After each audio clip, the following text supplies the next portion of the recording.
আমাদের এখানে যে ইয়াং ছেলেরা বসে আছেন সবার জন্যে যায়েদ বিন হারেসা রাদিয়াল্লাহু আনহু মহব্বত, ত্যাগ, ভালোবাসা, জীবন উৎসর্গের এবং জীবনের লক্ষ্য খুঁজে পাওয়ার একটা মূর্ত প্রতীক হতে পারে। একটু মনোযোগের সাথে অংশটা শোনেন, এটা শেষ অংশ। একমাত্র সাহাবী আল কোরআনে বর্ণিত যার নাম আল কোরআনে এসেছে তিনি হচ্ছেন যায়েদ বিন হারেসা রাদিয়াল্লাহু আনহু। তার বাবার নাম হারেসা। ঘটনা এমন ছিল যে ছোটবেলায় তার মা তাকে নিয়ে এক জায়গায় যাচ্ছিলেন। তো আগে তো ওই যে ডাকাতি হতো, জলদস্যুর আক্রমণ করতো না, এরকম তাঁবুর মধ্যে আক্রমণ হয়েছে এবং তার মায়ের কাছ থেকে সন্তানকে কেড়ে নিয়ে চলে গেছে। তা মায়ের জন্য কত কষ্টকর এটা। সন্তানের মহব্বত এটা তো বাবা মারাই বুঝবে, সন্তানের প্রতি মহব্বত কাকে বলে, সন্তানকে ছেড়ে থাকার কষ্ট, এটা যারা বাবা মা হয়েছেন তারাই তো বুঝবে। তো এদিকে বাবা মা পাগল প্রায়, সন্তানকে খুঁজে পাওয়া যাচ্ছে না, আর দস্যুরা তাকে নিয়ে ওকাস বাজারে বিক্রি করে দিয়েছে। কোন বাজারে? ওকাস। এটা ছিল মক্কায় একটা বাজার, ওখানে মেলা হতো, ওকাস, ওখানে বিক্রি করে দিয়েছে। তো ঘটনাক্রমে তখন তার বয়স মাত্র কত হবে, 8 থেকে 10 বছর। ঘটনাক্রমে তাকে খরিদ করেছেন খাদিজা রাদিয়াল্লাহু আনহা। খাদিজা রাদিয়াল্লাহু আনহার আত্মীয়, খাদিজা রাদিয়াল্লাহু আনহার আত্মীয়। তখন কিন্তু নবী সাল্লাল্লাহু আলাইহি ওয়াসাল্লাম নবুয়ত পান নাই, মানে ওহী আসেনি এখনও, বিয়েও হয়নি এখনও। খাদিজা রাদিয়াল্লাহু আনহার সাথে এখনও বিয়ে হয় নাই। তো তার আত্মীয় তাকে কিনে নিয়ে আসছেন, এনে খাদিজা রাদিয়াল্লাহু আনহার খেদমতে দিয়ে দিয়েছেন। খাদিজা রাদিয়াল্লাহু আনহার সাথে যখন নবী সাল্লাল্লাহু আলাইহি ওয়াসাল্লাম বিয়ে হলো তখন তো তার বয়স 40, আর আমাদের নবী সাল্লাল্লাহু আলাইহি ওয়াসাল্লামের বয়স 25। এটা বাংলাদেশে হইলে বাংলাদেশের মানুষ মেনে নিত না, তালাক করাই ছাড়ত অনলাইনের মাধ্যমে।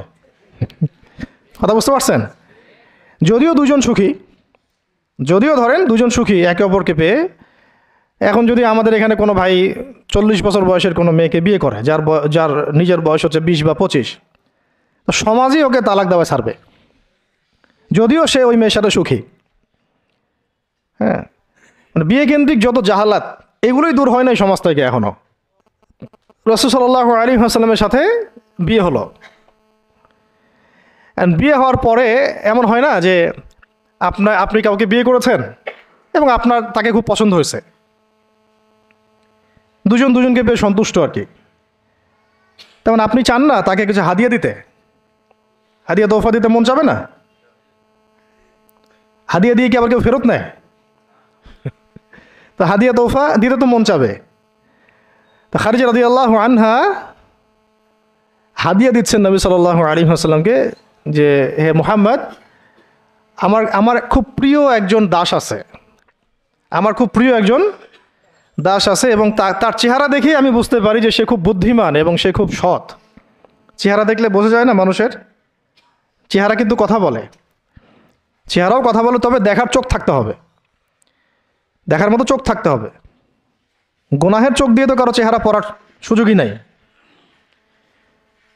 যেমন আনাস রাদিয়াল্লাহু আনহু, তার জন্য নবী সাল্লাল্লাহু আলাইহি ওয়াসাল্লাম দোয়া করে দিয়েছিলেন না? তার মা দেখেই চিনে ফেলছেন যে হ্যাঁ উনি শেষ নবী, এই চেহারা কোনো মিথ্যাবাদীর চেহারা না, এরকম করে কথা বলা হচ্ছে। ইয়া রাসূলুল্লাহ, আমার ছেলের জন্য দোয়া করে দেন। আব্দুল্লাহ বিন সালাম রাদিয়াল্লাহু আনহু ইহুদি ছিলেন, যখন নবীজি মদিনায় গিয়েছেন তার চেহারা দেখেই তিনি বুঝে ফেলছেন যে তিনি শেষ নবী, এই চেহারা কোনো মিথ্যাবাদীর চেহারা হতে পারে না। তো ওই চোখ থাকতে হবে এবং ওই কলব থাকতে হবে পড়ার জন্যে। তো খাদিজা রাদিয়াল্লাহু আনহা হাদিয়া দিয়েছেন যে আমার খুব প্রিয় একজন দাস আছে যায়েদ। তো নবী সাল্লাল্লাহু আলাইহি ওয়াসাল্লাম এটাকে গ্রহণ করেছেন, হাদিয়া গ্রহণ করে তিনি দেখেন যায়েদ বিন হারেসা রাদিয়াল্লাহু আনহুর তাকদীরটা কেমন হলো। স্থলদস্যুদের হাত থেকে ওকাস বাজার থেকে চলে আসলো কোথায়? খাদিজা রাদিয়াল্লাহু আনহার বাসা, সেখান থেকে নবী সাল্লাল্লাহু আলাইহি ওয়াসাল্লামের সোহবতে। চিন্তা করা যায়? এই তাকদীর তো ইউসুফ আলাইহিস সালামের চেয়েও কম সৌভাগ্যের না। ইউসুফ আলাইহিস সালামের কী হয়েছে? ভাইয়ের ষড়যন্ত্র, সেখান থেকে কূপ থেকে রাজপ্রাসাদ, সেখান থেকে জেল থেকে আবার রাজপ্রাসাদ। তারপরে তো পুরো মিশরের বড় একটা অংশের রাজনৈতিক দায়িত্ব, এবং সেখান থেকেই বনু ইসরাইল পরে আবার মিশরে আসলো। ওটা অন্য একদিন আলোচনা করবো ইনশাআল্লাহ। তো এখানে যায়েদ ইবনে হারেসা রাদিয়াল্লাহু আনহার তাকদীর কেমন? অনন্য সাধারণ, এত এত চমৎকার যে এটা তো ঈর্ষণীয়। আলী রাদিয়াল্লাহু আনহু ছাড়া এমন তাকদীর তো মনে হয় আর কেউ পান নাই, যে নবী সাল্লাল্লাহু আলাইহি ওয়াসাল্লামের ঘরের মধ্যে তিনি সবসময় তার সাথে তার খেদমত করছেন। শুধু তাই না, নবী সাল্লাল্লাহু আলাইহি ওয়াসাল্লাম তাকে নিজের পুত্র বানিয়ে নিলেন। যায়েদ আমার পুত্র, যায়েদ আমার ছেলে। দাস রাখলেন না। যখন তিনি যায়েদ বিন হারেসা রাদিয়াল্লাহু আনহুকে পেলেন, তো সবার সামনে এলান করে দিলেন যে সে আমার দাস না, ও আমার ছেলে, যায়েদ আমার ছেলে। নবী সাল্লাল্লাহু আলাইহি ওয়াসাল্লাম বলছেন যায়েদ আমার ছেলে, বলছেন যে আমি তাকে ভালোবাসি, ও আমাকে ভালোবাসে। অথবা এক জায়গায় এভাবে আসছে যে আমি তার উত্তরাধিকারী, সে আমার উত্তরাধিকারী। যায়েদ বিন হারেসা রাদিয়াল্লাহু আনহুর লকব ছিল হিব্বু রাসূলিল্লাহ, রাসূল সাল্লাল্লাহু আলাইহি ওয়াসাল্লামের প্রিয় ভাজন। আর যায়েদ বিন হারেসা রাদিয়াল্লাহু আনহুর ছেলের নাম ওসামা বিন যায়েদ। যায়েদ বিন হারেসা রাদিয়াল্লাহু আনহুকে একবার তিনি একটা সেনাবাহিনীর কাফেলার দায়িত্ব দিয়েছিলেন। কিছু কিছু সাহাবী একটু আপত্তি করেছিলেন, বয়স কম, আরও যোগ্য সাহাবী আছে। আবার ঠিক ওসামা বিন যায়েদ রাদিয়াল্লাহু আনহুকে যখন নবী সাল্লাল্লাহু আলাইহি ওয়াসাল্লাম শেষে একদম ইন্তেকালের কয়েকদিন আগে জুরফে একটা সেনাবাহিনীর দায়িত্ব দিয়ে পাঠিয়েছিলেন, তখনও কেউ কেউ আপত্তি তুলেছিল যে ওসামার বয়স কম, 19 বছর 20 বছর বয়স, আরও বড় বড় যোগ্য সাহাবী আছে। তখন নবী সাল্লাল্লাহু আলাইহি ওয়াসাল্লাম বলেছিলেন যে ইতিপূর্বে তোমরা যায়েদের ব্যাপারেও আপত্তি তুলেছিলে, আর আজকে তোমরা ওসামার ব্যাপারেও আপত্তি তুলছো। তোমরা জেনে রাখো, তার বাবা এবং সে, মানে যায়েদ বিন হারেসা এবং ওসামা বিন যায়েদ, এই দুজনকে আমি ভালোবাসি। এই দুজন আমার প্রিয় ভাজন, এই দুজন আমার প্রিয় ভাজন। তো যায়েদ ইবনে হারেসা রাদিয়াল্লাহু আনহু এখানে বড় হতে লাগলেন। এক পর্যায়ে তো ওহী আসলো, ইসলাম কবুল করলেন। ইসলাম কবুল করার আগে একটা ঘটনা ছিল, ওইটা ভুলে গেছিলাম, দেরি হচ্ছে কি? আচ্ছা, ইসলাম কবুল করার আগে একবার তার বাবা মা তার খোঁজ পেয়েছিলেন। হজ করতে আসছেন কিছু মানুষ মক্কায়, তখন হজ উমরা ছিল বিকৃত। এসে দেখছে যে এই তো যায়েদ, তো ফিরে গিয়ে তার বাবাকে খবর দিছে, যায়েদকে দেখলাম মক্কায়। তো তার বাবা আসছেন হারেসা, ঠিক আছে, এসে চিনতে পারছেন আমার ছেলে। তো মুহাম্মদ সাল্লাল্লাহু আলাইহি ওয়াসাল্লামকে বলেছেন যে আমার ছেলেকে আমি কিছু মুক্তিপণের বিনিময়ে নিয়ে যেতে চাই। তো নবী সাল্লাল্লাহু আলাইহি ওয়াসাল্লাম বলেছেন ঠিক আছে, মুক্তিপণ লাগবে না, আমি আপনাদেরকে আরও সহজ একটা অপশন দিচ্ছি। আপনার ছেলেকে ডাকি, সে যদি আপনাদের সাথে যেতে চায় তাহলে কোনো টাকা পয়সা লাগবে না, এমনি নিয়ে যাবেন। যদি যেতে না চায় তাহলে আমার কিছু করার নেই। তখন তার বাবার সামনে তার ছেলেকে আনা হলো, বলা হলো যে ওনাদেরকে চিনতে পারো? হ্যাঁ, উনি আমার বাবা হারেসা, উনি আমার চাচা, উনি আমার মামা, এভাবে বলছেন। তো তার বাবা বলছেন যে আমার সাথে চলো বাসায়। সরাসরি বাবাকে বলে দিলেন যে আমি আপনার সাথে যেতে পারবো না, আমি মুহাম্মদ সাল্লাল্লাহু আলাইহি ওয়াসাল্লামের সাথে থাকতে চাই। তো বাবা বলছে এই কেমন কথা? নিজের বাবার সাথে যাবা না, নিজের বাবার পরিবারে যাবা না, বাবার ঘরে যাবা না, উনি তো তোমার আপন কেউ না। তো যায়েদ ইবনে হারেসা রাদিয়াল্লাহু আনহু বলছেন যে আমি তার মধ্যে এমন কিছু দেখেছি যে আপনারা কেউ দেখতে পারবেন না। এটা সম্পর্ক, মহব্বত, এগুলোকে সম্পর্ক বলে, মহব্বত বলে। অথচ কেউ কাউকে চিনে না, মানে কেউ কারোর সাথে কারো রক্তের সম্পর্ক নাই। আর নবী সাল্লাল্লাহু আলাইহি ওয়াসাল্লাম তাকে বললেন তখন যে যায়েদকে আমি মুক্ত করে দিয়েছি, যায়েদ আমার দাস না, যায়েদ আমার ছেলে, যায়েদ আমার ছেলে, আমি তার উত্তরাধিকারী, সে আমার উত্তরাধিকারী, আমি তাকে ভালোবাসি।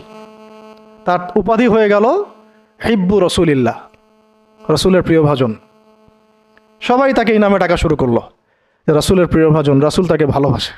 রাসূল তাকে ভালোবাসে, রাসূল তাকে ভালোবাসেন। আর আমি বলছি রাসূল কে সাল্লাল্লাহু আলাইহি সাল্লাম, যাকে আল্লাহ ভালোবাসেন। রাসূল কে, যাকে আল্লাহ ভালোবাসেন। তো এখন যখন নবুয়ত প্রাপ্ত হলেন, তখন আপনারা তো সবাই জানেন যে প্রথম 13 বছর মক্কায় কাটানো হয়েছে। এই প্রথম 13 বছরে যে কি পরিমাণ নির্যাতন সহ্য করতে হয়েছে, এটা ভাষায় প্রকাশ করার কোনো কিতাব পাওয়া যাবে না। আর এটা লেখার মতো কোনো কলম নাই, কোনো হাত নাই। ওইগুলো নিয়ে আমরা ইনশাল্লাহ পরে কথা বলবো। আজকে শুধু একটা দুইটা জায়গা বলতেছি।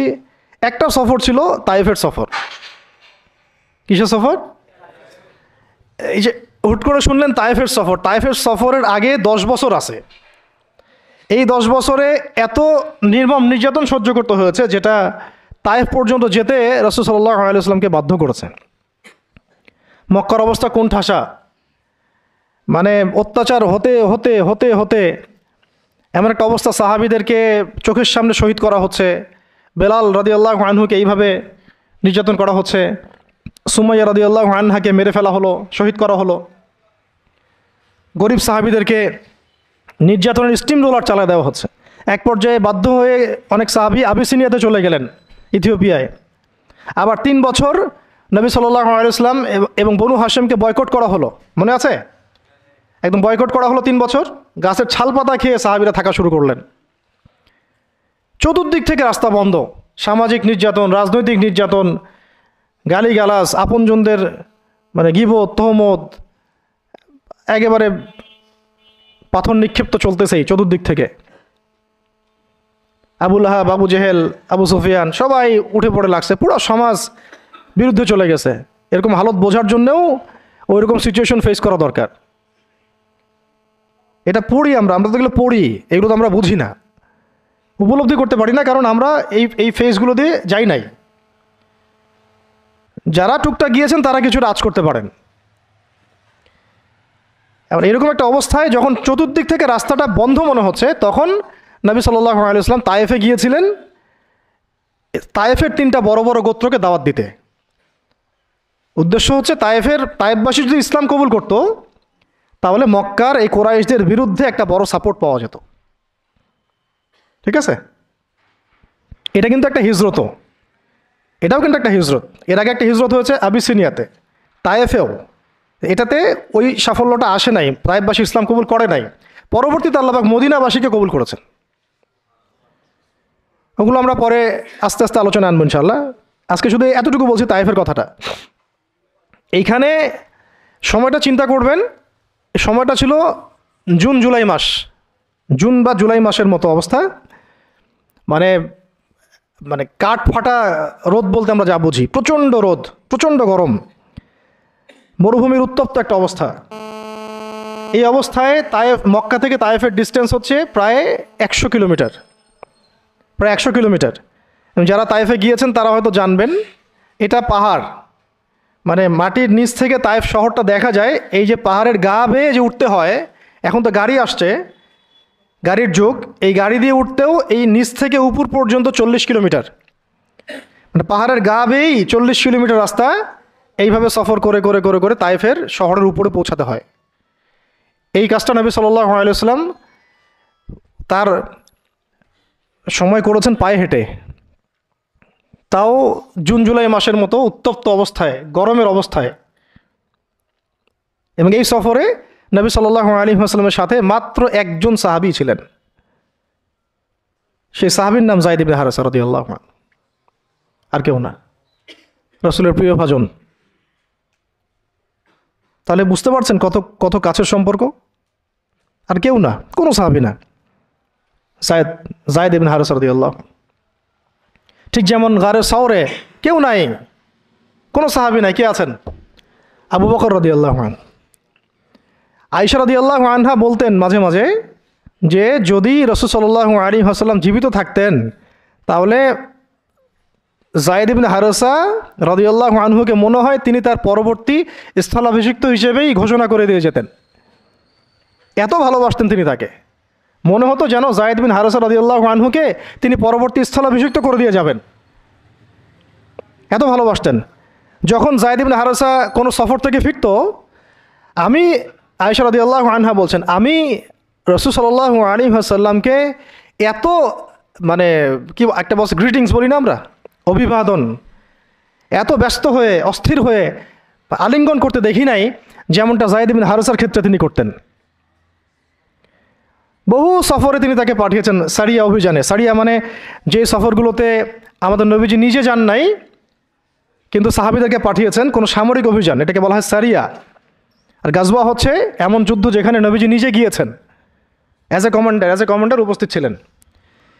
তো একবার একটা সফর থেকে যায়েদ ইবনে হারেসা রাদিয়াল্লাহু আনহু এসেছেন।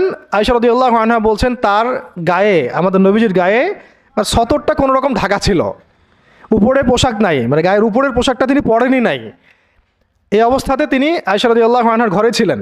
ওইখানে এসে যায়েদ ইবনে হারেসা রাদিয়াল্লাহু আনহু নক করেছেন দরজায়। ওই অবস্থায় তিনি উঠে গিয়ে যায়েদ ইবনে হারেসা রাদিয়াল্লাহু আনহুকে আলিঙ্গন করা শুরু করলেন, কপালে চুমু দেওয়া শুরু করলেন যে আমার প্রিয় ভাজন আসছে। ওই সাহাবীকে সাথে নিয়ে তিনি সফর করছেন তায়েফে। তায়েফে যাওয়ার পরে 3টা গোত্রনেতা ছিল ওখানে। অনেক বড় কথা, তো আমি অল্প করে বলছি সময় সংক্ষিপ্ততার কারণে।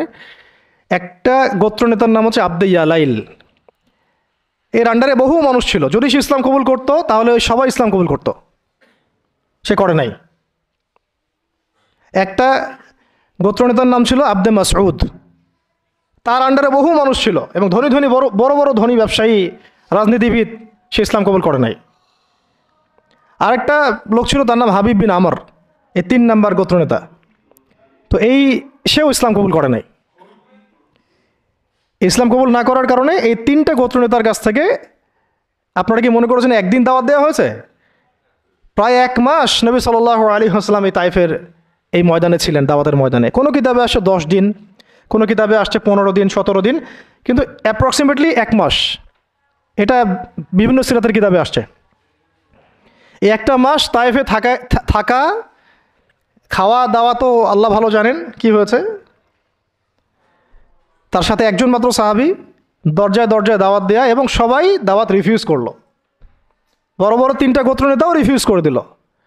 শুধু যে রিফিউজ করলো তা না, বরং এমন টিটকারি শুরু করলো, এমন ব্যঙ্গাত্মক আচরণ শুরু করলো যে শেষ পর্যন্ত ওই এলাকার যত ছোকরা ছিল, যুবক, তরুণ, কিশোরী বেশি আসছে বর্ণনায়, এদেরকে লেলিয়ে দেওয়া হলো, সবার হাতে পাথর উঠিয়ে দেওয়া হলো যে এই ব্যক্তি মাজনুন, নাউযুবিল্লাহি মিন যালিক। মাজনুন মানে পাগল, এই ব্যক্তি কাযযাব, এই ব্যক্তি মিথ্যাবাদী, এই ব্যক্তি সাহের, এই ব্যক্তি জাদুকর। কাকে বলা হচ্ছে? সবাই মিলে পাথর মারো তাকে, নাউযুবিল্লাহি মিন যালিক। দৃশ্যটা একটু চিন্তা করেন। 10 বছর মক্কায় দাওয়াত দেওয়ার পর চতুর্দিক থেকে কুরাইশদের নির্যাতন, নিপীড়ন, শারীরিকভাবে, মানসিকভাবে, আত্মিকভাবে, সামাজিক বয়কট, 3 বছর গাছের ছালপাতা খেয়ে পাহাড়ের পদতলে জীবন কাটানো বনু হাশেমের। আবার আমুল হুজনও হয়ে গেছে। ওই একই বছরে কয়েকদিনের মধ্যেই চাচা আবু তালেবও ইন্তেকাল করেছেন, খাদিজা রাদিয়াল্লাহু আনহাও ইন্তেকাল করেছেন। কি অবস্থা ওই সময় চিন্তা করে, কি কষ্টের সময়, কীরকম কষ্টের সময় আমরা তো উপলব্ধি করতে পারবো না। আমরা তো গাজাবাসীর কষ্ট উপলব্ধি করতে পারি না, রাসূল আর সাহাবীদের কষ্ট কি উপলব্ধি করতে পারবো? এই অবস্থায় আশার আলো নিয়ে তায়েফে যাওয়া, সেখানে গিয়ে যে 1 মাস এই মেহনত করার পর এই অবস্থা, সমস্ত ছোকরারা পাথর মারা শুরু করলো। কি পাথর মারার সেই গতি, যেখানে পাথর মারা হয়েছে ওই জায়গা আমরা দেখে আসছি আলহামদুলিল্লাহ। কি পাথর মারার গতি! এমন পাথর মারা হচ্ছিল যে রাসূল সাল্লাল্লাহু আলাইহি ওয়াসাল্লামের মানে গায়ে লেগে রক্ত বের হতে হতে সেই রক্ত দিয়ে পায়ের যে জুতাটা আছে এই জুতাটা আটকে গেছে, এইভাবে জুতা খোলা যাচ্ছে না। রাসূলুল্লাহ সাল্লাল্লাহু আলাইহি ওয়াসাল্লাম পা থেকে জুতা খোলা যাচ্ছে না, রক্তে আটকে গেছে। আর মানুষ বলছে পাগল, মিথ্যাবাদী, হ্যাঁ, জাদুকর, জিনে আসর করছে, মানুষ বলতেছে এগুলা। রাজনৈতিক ক্ষমতা চাই মনে হয়, হ্যাঁ, অর্থ চাই মনে হয়, দুনিয়ার জৌলস মনে হয় চায়, আমাদের ঐক্য বিনষ্ট করতে আসছে। মারো একে, মেরে বিদায় করো এখান থেকে, কোন পর্যায়ে গেলে মানুষ এই কাজ করতে পারে, কি পরিমাণ ক্ষোভ থাকলে মানুষ এই কাজটা করতে পারে। আর কার এগেনস্টে করছে? আল্লাহর প্রিয় হাবিব, যার জন্য আল্লাহ পাক ফিরদাউস রেখেছেন, মাকামে মাহমুদ রেখেছেন, যার সুপারিশ ছাড়া আমরা মনে হয় না জান্নাতে কেউ যেতে পারবো, অসম্ভব। যার সুপারিশ ছাড়া বিচার শুরুই হবে না কিয়ামতের মাঠে, হিসাব নিকাশ শুরুই হবে না, জান্নাত তো বহু দূরের কথা। জান্নাতের দরজাও খোলা হবে না যিনি আগে না ঢোকা পর্যন্ত, তাকে মানুষ সেভাবে মারা শুরু করলো। রক্ত ঝরতেছে। এই সময়ে এই সাহাবী যায়েদ ইবনে হারেসা রাদিয়াল্লাহু আনহু নিজের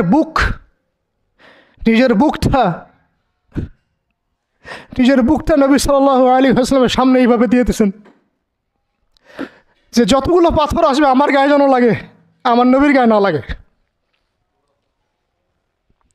বুক যখন থেতলায় গেছে তখন পিঠ দিয়ে দিয়েছেন, ইয়া রাসূলুল্লাহ আপনার গায়ে একটা পাথর যেন না লাগে, আমার পিঠে লাগুক। এই সময়টা চিন্তা করেন, সাহাবীর কথা চিন্তা করেন, তাদের ত্যাগ তিতিক্ষার কথা চিন্তা করেন, ওই সময়ের সবরের কথা চিন্তা করেন। আর তায়েফবাসী নবী সাল্লাল্লাহু আলাইহি ওয়াসাল্লামের আপনজন ছিল। তায়েফের গোত্রে নবী সাল্লাল্লাহু আলাইহি ওয়াসাল্লামের দুধ পান করানো হয়েছিল, হালিমা সাঈদার গোত্র এটা। দূরের মানুষ আপনাকে যখন ভালো মন্দ বলবে আপনার অতটা কষ্ট হবে না যতটা আপনার কাছের মানুষ আপনাকে ভালো মন্দ বললে কষ্ট হবে। যখন আপনার প্রিয় মানুষেরা আপনাকে পাথর ছুঁড়বে, এই পাথরের আঘাত সহ্য করা এত সহজ না। কাফেররা, ফাসেকরা, জালেমরা, মুশরিক, মুনাফিকরা পাথর ছুঁড়বে, সেই পাথর আপনি সৌভাগ্যের সাথে বরণ করতে পারেন, সেই রক্তক্ষরণে আপনার কষ্ট হবে না। প্রিয় মানুষদের দেওয়া অপবাদ, মিথ্যাচার, গীবত, তহমত, পাথর আপনাকে এত কষ্ট দিবে, এই কষ্টের লোড আপনি সহ্য করতে পারবেন না। আর যদি আল্লাহ পাক আপনাকে সহ্য করার ক্ষমতা দিয়ে দেন, ইনশাআল্লাহ আপনি এমন ব্যক্তি হবেন যে ব্যক্তির হাতে আল্লাহ রাব্বুল আলামিন ইসলামের ঝান্ডা উঠাই দেবেন ইনশাআল্লাহ।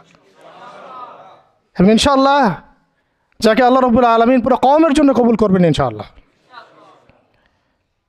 এবং পুরো শক্তি আপনার সামনে একদিন না একদিন পরাজয় বরণ করবেই, সময়ের ব্যাপার। যায়েদ বিন হারেসা রাদিয়াল্লাহু আনহু নিজের বুকটা এইভাবে আগলায় দিয়ে রাখছেন, আমার গায়ে লাগুক ইয়া রাসূলুল্লাহ, আপনার গায়ে না লাগে। আজকে আপনি যায়েদ ইবনে হারেসাকে পাবেন কোথায়? কিসের ইসলামী বিপ্লবের কথা বলি আমরা? জামা ইমারা এটা ওইটা, যায়েদ বিন হারেসারাই তো নাই। ওইরকম আখলাকের নেতাও যেমন আমরা পাই না, ওই রকম যায়েদ বিন হারেসাদের মতো আমরা মামুরও তো পাই না।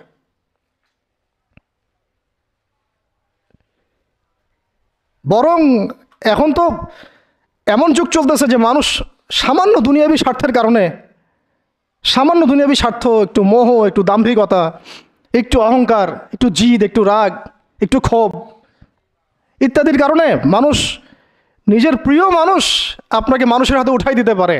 সবাই মিলে তাকে পাথর মারো, আমি তাকায় দেখতেছি। সবাই তাকে পাথর মারো, আমি তাকায় দেখতেছি।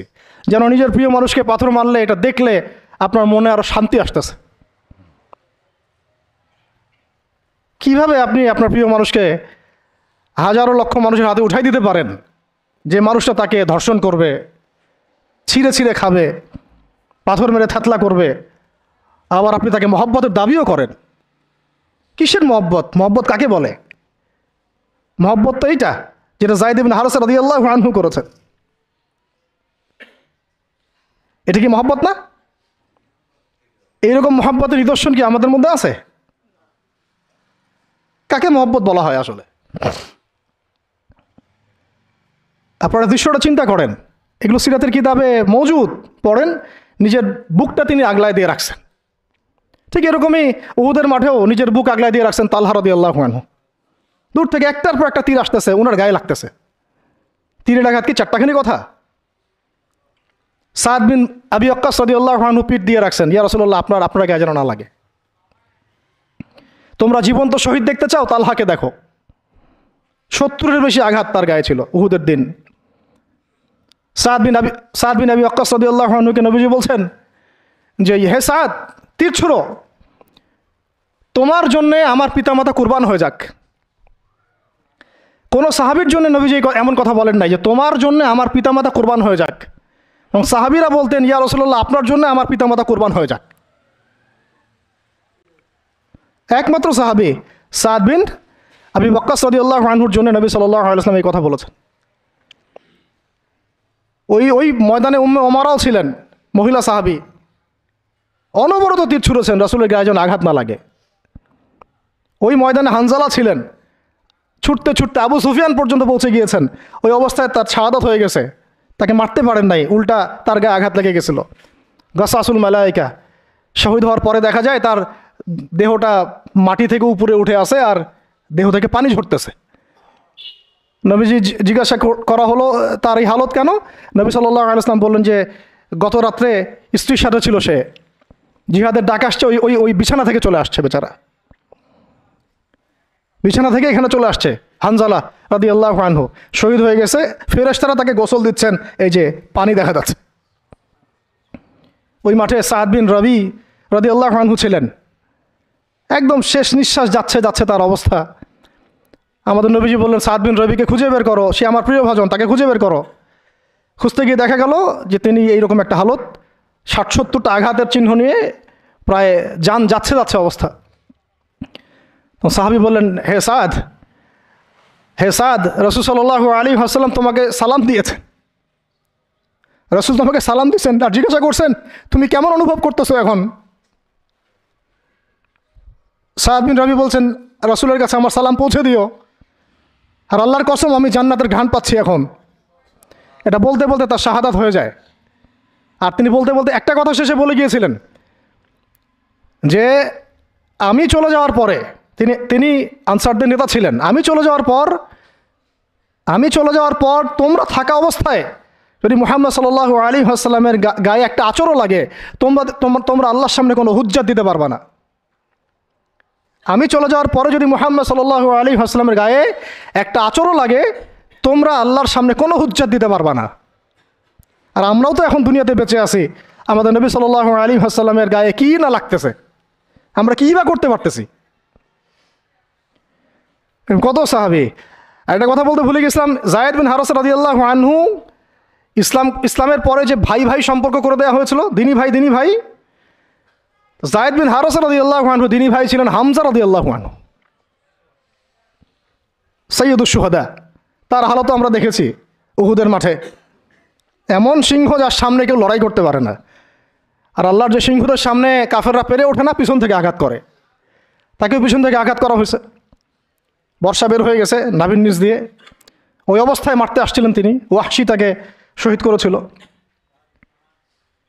নবী সাল্লাল্লাহু আলাইহি ওয়াসাল্লাম তার লাশ দেখে অঝোর নয়নে কেঁদেছেন, কারণ তার বুকটা চিরে ফেলছিল কাফেররা, চিরে কলিজা বের করার চেষ্টা করছিল, পারে নাই, কলিজা বের করে চিবাই খাওয়ার চেষ্টা করছিল। তাহলে কাফেরদের ক্ষোভ চিন্তা করেন, কাফেররা আমাদের ব্যাপারে কী পরিমাণ ক্ষোভ লালন করে, তারা আমাদের ব্যাপারে কী পরিমাণ ক্ষোভ লালন করে, ভিতরে ভিতরে এটা আমরা জানিও না, বুঝিও না। আমরা ওদের সাথে বন্ধুত্ব করতে চাই, ওদেরকে আমাদের নিজেদের আপন মনে করি, ওদের হাতে আমরা আমাদের দিনী ভাইদেরকে উঠাই দিই, বোনদেরকে উঠাই দেই, আপনজনদেরকে উঠাই দেই। হামজা রাদিয়াল্লাহু আনহুর এরকম হালত। তার দিনী ভাই ছিলেন যায়েদ বিন হারেসা রাদিয়াল্লাহু আনহু। বহু ঘটনা আছে, আমি যেটা বলতে যাচ্ছিলাম ওইখান থেকে এদিকে চলে আসছি। এরপরে নবী সাল্লাল্লাহু আলাইহি ওয়াসাল্লাম তায়েফের একটা আঙ্গুর বাগানে প্রবেশ করেন, এত ক্ষতবিক্ষত অবস্থায়। আর পাথরের ঢিলকে আপনারা এত তুচ্ছ মনে করেন না, কিন্তু এটা কিন্তু এত তুচ্ছ বিষয় না, কিন্তু এটা যন্ত্রণাদায়ক বিষয়। আর তার মধ্যে বললাম তার আপন মানুষ, কাছের মানুষ। আঙ্গুর বাগানে যাওয়ার পরে ওখানে আদ্দাস রাদিয়াল্লাহু আনহু, আদ্দাস নামে একজন বাগানের দেখভালকারী ছিল। এই বাগান ছিল আবার উতবা এবং সাইবার, বড় আঙ্গুর বাগান। এখানে ঘটনা ঘটে গেল, নবী সাল্লাল্লাহু আলাইহি ওয়াসাল্লাম বসে আছেন, জুতা খোলার চেষ্টা করছেন, এবং আদ্দাস তিনি এসে একটু খেজুর দিয়েছেন। মায়া লাগছে তার, আহারে লোকটাকে এইভাবে মারলো, মানুষটাকে এইভাবে মারলো। তো কিছুই চাচ্ছে না, কিছুই বলে নাই, খালি বলছে এক আল্লাহর ইবাদত করো, আর কিছু চাইছে নাকি? এক আল্লাহর ইবাদত করো বললো, বাস তাই বাস এইভাবে মারলো। আর মানবে না তা মারলো কেন? ও বেচারার কাছে খারাপ লাগছে। দাওয়াত কবুল করবে না তো মারলো কেন? লাঞ্ছিত করার কি দরকার ছিল? কবুল না করলে চলে যাবে, বা কবুল না করলে তারা ফিরাই দিবে, মারার কি দরকার আছে? তার মায়া লাগছে খুব, সে এসে কিছু খেজুর দিছে খাইতে, পানি দিছে খাইতে। ওই অবস্থায় নবী সাল্লাল্লাহু আলাইহি সাল্লাম পানির গ্লাস নিয়ে খেজুর নিয়ে বিসমিল্লাহির রহমানির রহিম, বিসমিল্লাহ বলছেন, বিসমিল্লাহ। তো বিসমিল্লাহ শুনে সে আদ্দাস, তার খুব ভালো লাগছে যে এই শব্দটা আপনি কোথা থেকে পেলেন। তো নবীজি তাকে জিজ্ঞাসা করছেন, তোমার নাম কি? আদ্দাস। কোথায় থাকো? তা আমি নিনওয়ার নামক একটা জায়গা থেকে আসছি।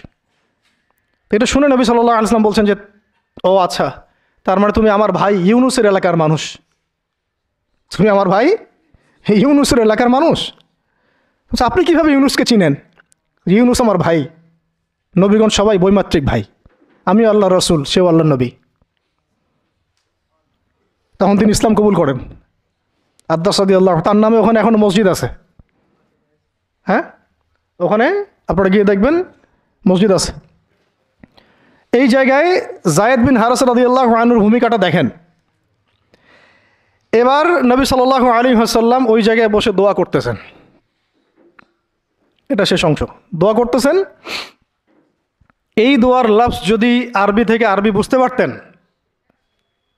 তাহলে মানে আমার এতগুলো কথা বলা সার্থক হতো আর কি। মানে আমি যদি মানুষকে এই দোয়ার শব্দগুলোর অর্থ বুঝাইতে পারতাম, ওই ক্ষমতা যদি আমার থাকতো, আমার মনে হয় না এই ক্ষমতা কোনো ওলামায়ে কেরামের আছে। আমার মনে হয় না এই ক্ষমতা কোনো ওলামায়ে কেরামের আছে যে এই দোয়ার শব্দগুলো আওয়ামকে বুঝাই দিবে, এক্স্যাক্টলি সেই ফিলিংস এবং ইমোশন বুঝাবে, এমন ক্ষমতা আমাদের কাউকে দেওয়া হয় নাই।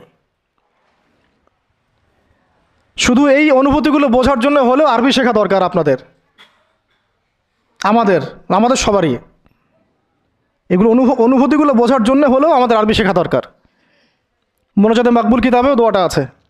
নবী সাল্লাল্লাহু আলাইহি ওয়াসাল্লাম রক্তাক্ত অবস্থায়, ক্ষতবিক্ষত অবস্থায়, তার পাশে যায়েদ ইবনে হারেস রাদিয়াল্লাহু আনহু, তারা আল্লাহ রাব্বুল আলামিনের কাছে দোয়া করতেছেন। এই দোয়াটার নাম হচ্ছে মাজলুমের দোয়া, দুর্বলের দোয়া। কিসের দোয়া? দুর্বলের দোয়া। দোয়ার শব্দগুলো এমন ছিল, আল্লাহুম্মা ইন্নাকা তাসমাউ কালামি, আল্লাহুম্মা ইন্নাকা তাসমাউ কালামি, হে আল্লাহ, নিশ্চয়ই আপনি আমার কথা শুনছেন। আমাদের নবীজি বলছেন, আল্লাহুম্মা ইন্নাকা তাসমাউ কালামি, আল্লাহ আপনি নিশ্চয়ই আমার কথা শুনছেন।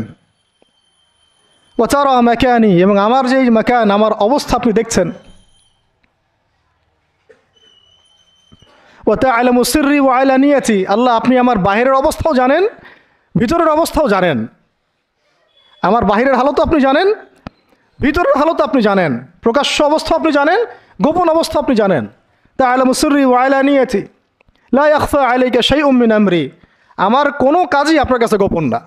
আসলে আমার কি হালত, কি অবস্থা, আমার উপর দিয়ে কী গেছে, কি গেল, কি প্রকাশ্য, কি গোপন, কি সত্য, কি মিথ্যা, আল্লাহ আপনি সব জানেন। বলা কথা না বলা কথা সব আপনি জানেন। তা'লামু সিররি ওয়া আলানিয়াতি লা ইয়াখফা আলাইকা শাইউম মিন আমরি। এরপরে নবীজি বলছেন, ওয়া আনাল বাইসুল ফাকিরুল মুস্তাগীসুল মুস্তাজির আল ওয়াজিলুল মুশফিকুল মুকির আল মু'তারিফু বিযামবি। এক একটা শব্দ কীভাবে বোঝাবো আপনাদেরকে, আমার কাছে ভাষা নাই। আল্লাহ আমি দুর্দশাগ্রস্ত, আমি ফকির, আমি জিল্লতির শিকার, আমার অপরাধ আমি চিনতে পেরেছি। মানে এমন এমন শব্দ যেটা একজন নবী ছাড়া কারো মুখ দিয়ে বের হওয়া সম্ভব না। এমন এমন শব্দ যেটা ওহী ছাড়া সম্ভব না। আসআলুকা মাসআলাতাল মিসকিন, মিসকিনরা যেভাবে তোমার কাছে চায় আল্লাহ, আমি সেভাবে তোমার কাছে চাচ্ছি। ওয়া আবতাহিলু ইলাইকা ইবতিহালাল মুযনিবিয যালিল, একজন মানুষকে যখন অপদস্থ, লাঞ্ছিত করা হচ্ছে, সেই মানুষ যেভাবে আপনার কাছে চায়, আমি সেইভাবে আপনার কাছে চাচ্ছি।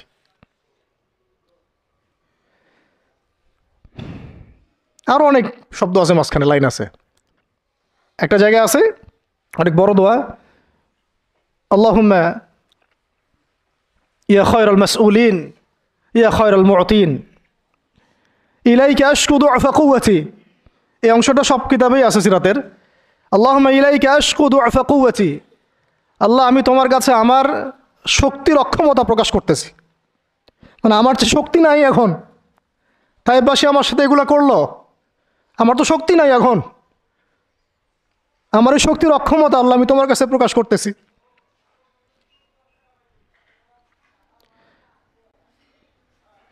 ইলাইকা আশকুদু আফা কুওয়াতি, আমার শক্তির যে কুওয়াতের অক্ষমতা, দুর্বলতা আমি তোমার কাছে প্রকাশ করতেছি। ওয়া কিল্লাতা হিলাতি, ওয়া কিল্লাতা হিলাতি, এই যে সহনশীলতা, এই সয়ে নেওয়ার যে ক্ষমতার যে ঘাটতি, এগুলো আমি তোমার কাছে পেশ করতেছি। ওয়াহাওয়ানি আলান নাস, ওয়াহাওয়ানি আলান নাস, আর এই যে পুরো মানুষ, তায়েফের পুরো মানুষ আমার সাথে যা করলো, তাদের সাথে লড়াই করার যে আমার অক্ষমতা, বা তাদেরকে বুঝানোর যে অক্ষমতা আমার, তাদেরকে যে আমি বুঝাতে পারতেছি না, এটা যে আমার অক্ষমতা, এই হালত আমি তোমার কাছে পেশ করতেছি। আল্লাহুম্মা ইলাইকা আশকুদু আফা কুওয়াতি ওয়া কিল্লাতা হিলাতি ওয়া হাওয়ানি আলান নাস। কি শব্দ! বলছি ইলা মান তাকিলুনি, আল্লাহুম্মা ইলা মান তাকিলুনি, আল্লাহ তুমি আমাকে কাদের হাতে ন্যস্ত করলা, আল্লাহ তুমি আমাকে কাদের হাতে ন্যস্ত করলা। ইলা আদুইন বাঈদিন ইয়াতাহাজ্জামুনি, আমাকে ঘর থেকে এত দূরে এনে, সেই মক্কা থেকে কত দূরে, আমাকে ঘর থেকে এত দূরে নিয়ে এসে আল্লাহ তুমি তোমার শত্রুদের হাতে আমাকে ন্যস্ত করলা।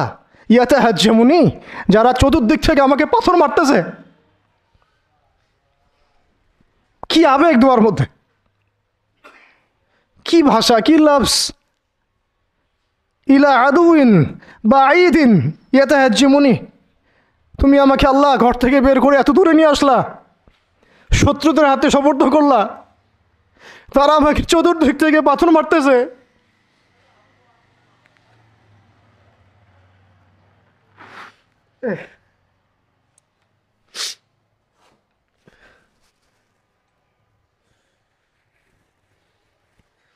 আম্মি লা করিবিন মাল্লাকতাহু আমরি, পরে নবীজি বলছেন আম্মি লা করিব, নাকি আমাকে কাছের মানুষদের হাতে নিয়ে আসছো আল্লাহ, আল্লাহ তুমি কি আমাকে কাছের মানুষদের হাতে উঠাই দিছ? মাল্লাকতাহু আমরি, যারা আমার ভালো মন্দের কাজের মালিক হয়ে গেছে। এইভাবে দোয়া করতে লাগলেন নবী সাল্লাল্লাহু আলাইহি ওয়াসাল্লাম। যায়েদ বিন হারিস রাদিয়াল্লাহু আনহু শামিল আছেন এখানে। তারপরে নবীজি বলছেন ইল্লাম তাকুন সাখিতুন আলাই ফালা উবালি, আল্লাহ এত কিছুর পরে যদি তুমি আমার প্রতি অসন্তুষ্ট না হও, আমার কিছুই যায় আসে না। আল্লাহ এত কিছু হয়ে গেল, এরপরে যদি তুমি আমার উপর অসন্তুষ্ট না হও, অন্তত আমার কিছুই যায় আসে না। আলহামদুলিল্লাহ। ইল্লাম তাকুন সাখিতুন আলাই ফালা উবালি, তুমি যদি আমার উপর আল্লাহ অসন্তুষ্ট না হও, তোমার কাছে আমি ঠিক থাকতে পারি, তোমার কাছে আমার অবস্থান ঠিক থাকে, আল্লাহ ফালা উবালি, আমি এসবের কোনো কিছুর পরোয়া করি না। কিভাবে বুঝবেন এই ভাষার শব্দগুলো? ঠিক এইরকম শব্দেই দোয়া করেছিলেন খুবাইব রাদিয়াল্লাহু আনহু, যখন তাকে শুলে চড়ানো হবে, এবং তিনি তখন, শুলদণ্ড অনেক কঠিন, জীবন্ত একটা মানুষকে মেরে ফেলা, পিছন দিক থেকে লোহা আছে না, এগুলো প্রবেশ করিয়ে মাথা দিয়ে বের করে দেয়। শুলদণ্ড, খুবাইব বিন আদি রাদিয়াল্লাহু আনহুকে শুল দেওয়া হয়েছে। এটা রাজির ঘটনা, সিরাতে পড়বেন, রাজির ঘটনা। ট্র্যাপে ফেলে হত্যা করা হয়েছে। যখন তাকে শুলে দেওয়া হচ্ছে, তখন তাকে বলা হয়েছে যে তোমার জায়গায় যদি মুহাম্মদকে হত্যা করা হয়, তুমি কি খুশি হবা? তোমাকে ছেড়ে দিয়ে যদি মুহাম্মদকে হত্যা করা হয়? বলছেন যে আমার জায়গায় মুহাম্মদকে হত্যা করা তো দূরের কথা, সাল্লাল্লাহু আলাইহি ওয়াসাল্লাম, তার একটা লোম বাঁকা হোক আমি সেটাও চাই না, সেটাও সহ্য করতে পারবো না।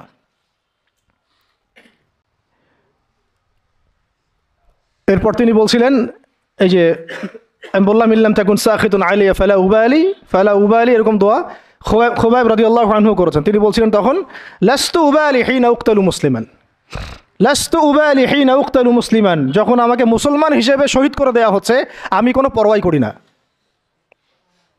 যখন আমাকে মুসলমান হিসেবে শহীদ করে দেওয়া হচ্ছে আমি এর কোনো পরোয়াই করি না। লাস্তু উবালি হিনা উক্তালু মুসলিমান আলা আই শাক্কিন কানা ফিল্লাহি মাসরাই, আমাকে হত্যা করার সময় যেদিকেই তোমরা পাশ ফিরাও না কেন, ওই পাশ আল্লাহর জন্যে। ওয়াযালিকা লিলাহ ওয়াযালিকা যাতুল ইলাহি ওয়া ইন ইয়াশা, আর তিনি তো এমন জাতের ইলাহ, এমন ইলাহ, তিনি একজন, আল্লাহর কথা বলা হচ্ছে, তিনি এমন একজন ইলাহ, তিনি যদি চান ইউবারিক আলা ফি কুল্লি শিলউইম মুমাজ্জা, তিনি আমার কেটে ফেলা প্রত্যেকটা হাড়ে এবং মাংসে বরকত দিয়ে দিবেন। এইভাবে তাকে হত্যা করা হয়েছে। খুবাইব রাদিয়াল্লাহু আনহু প্রতারণা করে ট্র্যাপে ফেলা হয়েছে। এরকম বীরে মামুনাও ঘটনা ঘটছে, এরকম 70 জন সাহাবীকে ট্র্যাপে ফেলে হত্যা করে দেওয়া হয়েছে। তো আপনারা সতর্ক থাকবেন। এই ঘটনার পরে বহু ঘটনা হয়েছে, সিরাতে হিজরত হয়েছে। উম্মে আইমান একজন সাহাবী ছিলেন, কি নাম, নবী সাল্লাল্লাহু আলাইহি ওয়াসাল্লামের অনেক প্রিয় ভজন। তিনি নবী সাল্লাল্লাহু আলাইহি ওয়াসাল্লামকে ভরণ পোষণ মানে লালন পালন করেছেন, কিন্তু তিনি দেখতে কালো ছিলেন। খুব সুন্দরী নারী যেমন এমন না, ঠিক আছে। তিনিও ওই দাসের শ্রেণীর মধ্যেই ছিলেন। তাকে তো সবাই সচরাচর বিয়ে করতে যাচ্ছে না। তো নবী সাল্লাল্লাহু আলাইহি ওয়াসাল্লাম বলেছিলেন একবার যে তোমাদের মধ্যে কেউ আসো জান্নাতের একটা মেয়েকে বিয়ে করবা? তোমাদের মধ্যে কি এমন কেউ আসো যে জান্নাতি একটা মেয়েকে বিয়ে করবা? উম্মে আইমান, হ্যাঁ আমার প্রিয় ভাজন উম্মে আইমান, উনি তো এমন সাহাবী ছিলেন, নবী সাল্লাল্লাহু আলাইহি ওয়াসাল্লাম সম্মানার্থে, তার সম্মানার্থে চাদরও বিছাই দিয়েছেন। উম্মে আইমান, আমি একটু ভুল হইতে পারি জায়গাটা, আপনারা একটু দেখে নিয়েন। তো নবী সাল্লাল্লাহু আলাইহি ওয়াসাল্লাম যখন উম্মে আইমানের কথা বলেছেন, তখন অনেকেই দাঁড়ায় নাই বিয়ে করার জন্যে। তো যায়েদ বিন হারেসা রাদিয়াল্লাহু আনহু দাঁড়িয়েছেন যে আমি বিয়ে করবো। তো যায়েদ বিন হারেসা রাদিয়াল্লাহু আনহু নবী সাল্লাল্লাহু আলাইহি ওয়াসাল্লামের এই আদেশ পালনার্থে একজন জান্নাতি নারীকে বিয়ে করেছেন, উম্মে আইমান, এবং তার গর্ভ থেকেই সন্তান জন্ম নিয়েছে উসামা বিন যায়েদ। উসামা বিন যায়েদ, ওই যার ব্যাপারে নবীজি শেষে বললেন যে উসামা, ওকে আমি ভালোবাসি, তার বাবাকে আমি ভালোবাসতাম।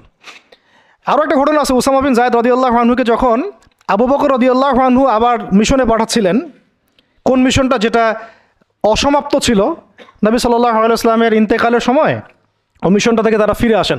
পরে আবু বকর রাদিয়াল্লাহু আনহু আবার এই জায়েশ পাঠান জুরফ নামক জায়গায়, রোমানদের এগেনস্টে। তো তখন কিছু কিছু সাহাবী আপত্তি তুলছিলেন। তখন আবু বকর রাদিয়াল্লাহু আনহু বলছিলেন যে সাকিলাতকা উম্মুকা ইবনুল খাত্তাব, হে ওমর, তোমার মা তোমাকে হারায় ফেলুক। ওমর রাদিয়াল্লাহু আনহু বলছিলেন যে একটু ভেবে দেখেন, আরও বড় বড় সাহাবীরা আছেন, আনসারী সাহাবীরা আছেন। তখন আবু বকর রাদিয়াল্লাহু আনহু বলছেন যে ইস্তা'মালাহু রাসূলুল্লাহ, তাকে আল্লাহ রাসূল সাল্লাল্লাহু আলাইহি ওয়াসাল্লাম দায়িত্ব দিয়ে গিয়েছিলেন। ওয়া আনতা তা'মুরুনি আন আনজিহা, আর আনজিহু, আর তুমি আমাকে আদেশ করতেছো যে আমি তাকে স্থলাভিষিক্ত করব? তুমি ফিরে যাও, প্রস্তুতি গ্রহণ করো, সাহাবীদেরকে বলো প্রস্তুতি নিতে, তার ওসামার জাইশে যাবে। তো সে হচ্ছে ওসামা বিন যায়েদ রাদিয়াল্লাহু আনহু, আসছেন উম্মে আইমান রাদিয়াল্লাহু আনহার গর্ভ থেকে, জান্নাতি নারী। তো জান্নাতি নারীর জন্যে রূপ সৌন্দর্য শর্ত না, জান্নাতি নারীর জন্যে কি শর্ত না? রূপ সৌন্দর্য শর্ত না, তাকওয়া, ঈমান, এগুলো শর্ত। এরকম বিয়েও তিনি করেছেন নবী সাল্লাল্লাহু আলাইহি ওয়াসাল্লামের পছন্দ মতো। আবার তিনি জাইনাব বিনতে জাহাশ রাদিয়াল্লাহু আনহাকেও বিয়ে করেছিলেন। জাইনাব বিনতে জাহাশ রাদিয়াল্লাহু আনহাকে বিয়ে করেছিলেন, কিন্তু একটু শেষ করে দিচ্ছি, 5 মিনিট, একটু ধৈর্য ধরেন। জাইনাব বিনতে জাহাশ রাদিয়াল্লাহু আনহাকে তিনি বিয়ে করেছিলেন, এটাও নবী সাল্লাল্লাহু আলাইহি ওয়াসাল্লামেরই তত্ত্বাবধানে হয়েছিল। নবী সাল্লাল্লাহু আলাইহি ওয়াসাল্লাম জাইনাব বিনতে জাহাশ রাদিয়াল্লাহু আনহাকে বলেছিলেন যে যায়েদকে বিয়ে করো, যায়েদ আমার অনেক প্রিয় ভাজন। আর জাইনাব বিনতে জাহাশ রাদিয়াল্লাহু আনহা আল্লাহর নবীর ফুফাতো বোন ছিলেন, যে বোনকে বিয়ে দিয়েছেন যায়েদ বিন হারেসা রাদিয়াল্লাহু আনহুর সাথে। কিন্তু দাম্পত্য জীবনে মানে স্টেবিলিটি ছিল না, দাম্পত্য জীবনে একদম নির্ঝঞ্ঝাট ছিল না জীবনটা, একটু সমস্যা হচ্ছিল। কারণ যায়েদ রাদিয়াল্লাহু আনহু গোত্রগতভাবে কী ছিলেন? দাস, আরবের ট্রেডিশন অনুযায়ী বলছি আর কি, গোত্রগতভাবে নিচু গোত্রের, ওই সেন্সে আর কি, আমরা ইসলামের সেন্সে কথা বলছি না, আরবের ওই যে প্রচলিত যে একটা প্রথা ছিল ওই সেন্সে।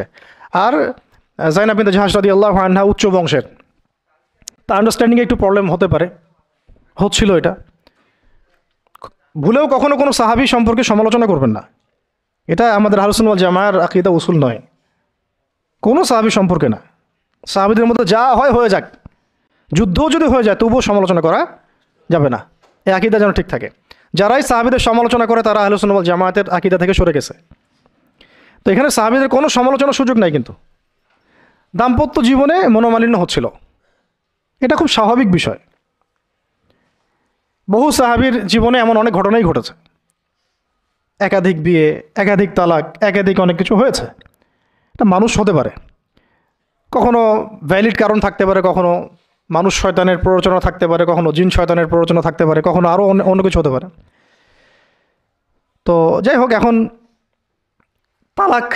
তালাক হয়ে গেছে। যায়েদ বিন হারিসা রাদিয়াল্লাহু আনহু জাইনাব বিনতে জাহাশ রাদিয়াল্লাহু আনহাকে তালাক দিয়ে দিয়েছে। এরপরে নবী সাল্লাল্লাহু আলাইহি ওয়াসাল্লাম বিয়ে করেছেন জাইনাব বিনতে জাহাশ রাদিয়াল্লাহু আনহাকে। এইটা নিয়ে আরবের মধ্যে একটু কথা ছড়াছড়ি হচ্ছিল যে পালক পুত্রের স্ত্রীকে বিয়ে করেছে। আরবের মানুষ এটা নিয়ে কানাঘোষা করছিল আর কি। তখন আল্লাহ রাব্বুল আলামিন আয়াত নাজিল করেছিলেন, সূরা আহজাবের মধ্যে আছে যে মুহাম্মদ সাল্লাল্লাহু আলাইহি ওয়াসাল্লাম তোমাদের মধ্যে কোনো পুরুষের পিতা নন। মা কানা মুহাম্মাদুন আবা আহাদিম মির রিজালিকুম ওয়ালাকিন রাসূলুল্লাহি ওয়া খাতামান নবিয়্যিন।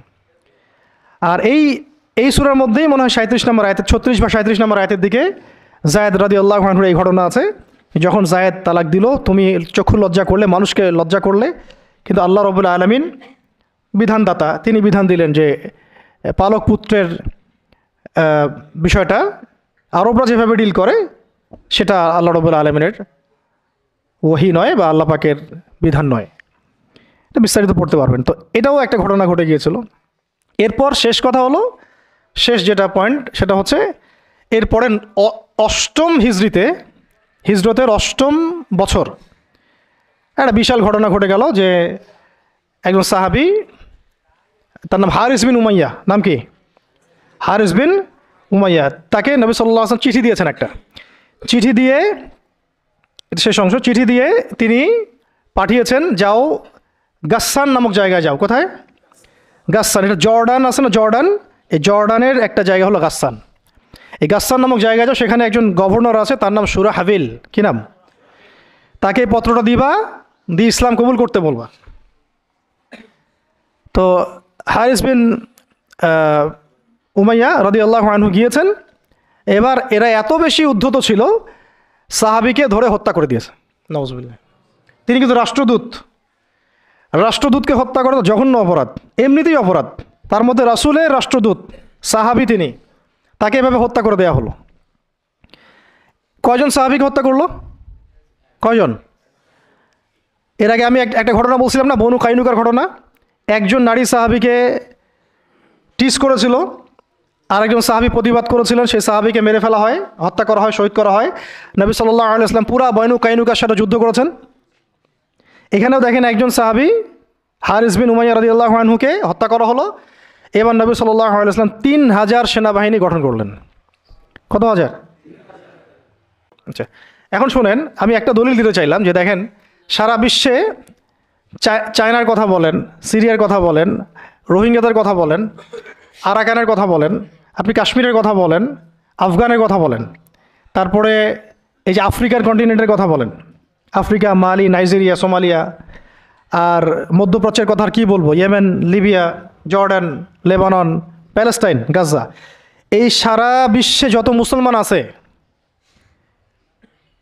তাদের মধ্যে কত লক্ষ মুসলমানকে হত্যা করার পরেও এই সিদ্ধান্ত এখন উম্মাগতভাবে আমরা নিতে পারি নাই, যেটা নবী সাল্লাল্লাহু আলাইহি ওয়াসাল্লাম বনু কাইনুকার এগেনস্টে নিয়েছিলেন আর এই রোমানদের এগেনস্টে নিয়েছিলেন।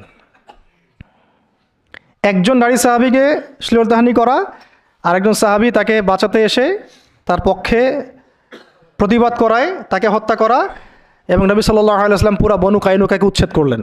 এখানে সুরাহবিল কি করেছে? একজন সাহাবীকে হত্যা করেছে, রাষ্ট্রদূত হারিস বিন উমাইয়া। নবী সাল্লাল্লাহু আলাইহি ওয়াসাল্লাম 3000 সৈন্য পাঠিয়ে দিচ্ছেন। আর এখন উম্মার দিকে তাকান, যে রাষ্ট্রগুলোর কথা আমি বললাম, আমাদের সহ সব জায়গায় আমাদেরটা অন্যভাবে ডিল করি আমরা, বাইরের সব রাষ্ট্রগুলো, এই রাষ্ট্রগুলোতে কত হাজার সৈন্য না, কত হাজার নিরপরাধ মুসলিমকে হত্যা করা হয়েছে। সংখ্যাটা কি হাজারে না লাখে? কত হাজার বা লাখ বাচ্চাদেরকে হত্যা করা হয়েছে, কত হাজার বা লাখ মা বোনদেরকে হত্যা এবং ধর্ষণ করা হয়েছে। তারপরে উম্মাগতভাবে আমরা এখন এই সিদ্ধান্তে আসতে পারি নাই, যে সিদ্ধান্ত নবী সাল্লাল্লাহু আলাইহি ওয়াসাল্লাম তাৎক্ষণিক নিয়ে ফেললেন। আমার রাষ্ট্রদূতকে হত্যা করেছে, 3000 সৈন্য রেডি, এবং তারা কিন্তু সুপার পাওয়ার। রোমানরা তখন কি সুপার পাওয়ার, এটা দেখারও সময় নাই যে তার কাছে কি অস্ত্র আছে, তাদের ক্ষমতা কতটুকু, তাদের কাছে কি আছে,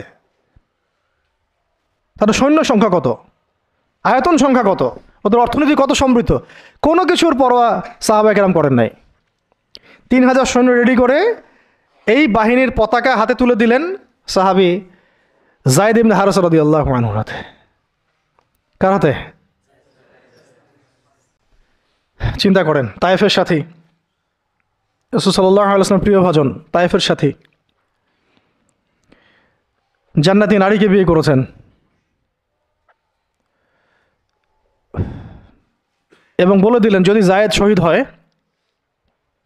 যদি জায়েদ শহীদ হয়, কথার বলার উদ্দেশ্যই হচ্ছে জায়েদ শহীদ হবে, জায়েদ শহীদ হবে, হতে পারে ইনশাআল্লাহ।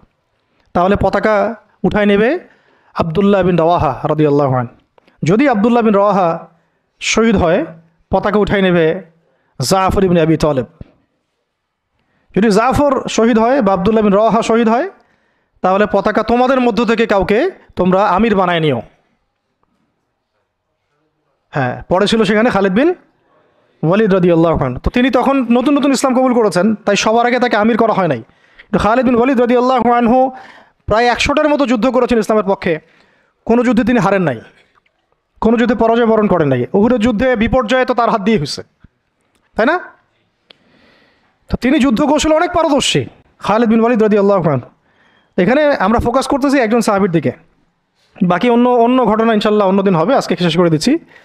যায়েদ ইবনে হারেসা রাদিয়াল্লাহু আনহুর হাতে পতাকা দেওয়া হল। হ্যাঁ, তো তিনি গেলেন ওখানে, যখন যাওয়ার পরে দেখলেন যে সুবহানাল্লাহ, কোথায় আমরা 3000, আর এদের মধ্যে তো রোমান সৈন্যই 1 লাখ। রোমান সৈন্য হচ্ছে 1 লাখ সৈন্য, এটা কোনো যুদ্ধ হয় নাকি? 1 লাখ সৈন্য একদিকে 3000 সৈন্য দাঁড়ায় আছে, এটা কোনো যুদ্ধ হয় কখনো? এই যুদ্ধ, এইরকম সৈন্য সংখ্যা থাকলে, এরকম কুওয়াতের ব্যাপার থাকলে, কোনো স্কলারশিপ অফ ইসলামও এখন বলবে না যে ওদের সাথে যুদ্ধ করা জায়েজ। কোনো আলেমও মনে হয় ভুলেও ফতোয়া দিবে না যে তাদের সাথে যুদ্ধ করা জায়েজ হতে পারে। তোমরা কি পাগল হয়েছো তাদের সাথে যুদ্ধ করতে যাও? ওদের 1 লাখ, তোমাদের 3000। মনে তো হয় কেউই হয়তো এই ফতোয়াটা দিবে না যে এটা হতেও পারে। ইসরায়েলের এত পাওয়ার, তোমরা কিসের জন্য হামাসের পক্ষে কথা বলো? আমেরিকা এত বড় সুপার পাওয়ার, তালেবানরা পারবে ওদের সাথে? এরকমই তো কথা চলতেছে সব, না? বাংলাদেশের মুসলমান, পাকিস্তানের মুসলমান, আফগানের মুসলমানদের কি আছে? ভারতের এত বড় বড় পারমাণবিক অস্ত্র আছে। ভাবটা তো এইরকমই না? এবং এগুলোকে হিসাব কিতাব করে অনেকেই, অনেক কাফেররা বলে বলুক, মানে ফাসেকরা বলে বলুক, মোরতাদরা বা রামবাম প্রগতিশীল, এরা তো যা ইচ্ছা তাই বলেই, ওদের কথা আমরা কখনো দেখিও না। কিন্তু ইসলামপন্থী বহু মানুষও বলে যে তোমরা তো সুইসাইড করতে চাচ্ছ, দেখে সুইসাইড অ্যাটেম্প্ট হবে এটা। ওরা এত শক্তিশালী, আমাদের কিছুই নাই, অর্থনীতি দুর্বল, জনবল দুর্বল, আমাদের সংখ্যা দুর্বল, অস্ত্রশস্ত্র দুর্বল। মুসলমানরা কখন এগুলোর বলে কখনো জয়লাভ করে নাই।